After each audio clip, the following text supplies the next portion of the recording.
Адамды жерге көмгөндү биринчи жолу карга үйрөткөн достор. Анткени адам ата менен обо эненин балдары болот. Абыл жана кабыл деген. Ал экөө бири-бирин көрө албастыктын айынан өлтүрүп коет. Анткени абылдын курмандыгы кабыл алынып, кабылдыкы кабыл алынбай калат Аллах тараптан. Ошол мезгилде көрө албастык кылып, кабыл абылды өлтүрүп коет экен. Өлтүрүп койгондон кийин денесин эмне кылышты билбей көтөрүп алып жүрө бергендей. Ошол мезгилде карга келет. Карга келип, шерик каргасын чокулашып өлтүрөт дагы, анан аны жерге көмөт.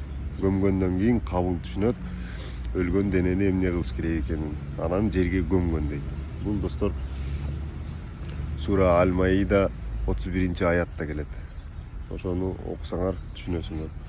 Ошон үчүн карганын акылы 5 жашар баланын акылы менен бирдей деп айтылган.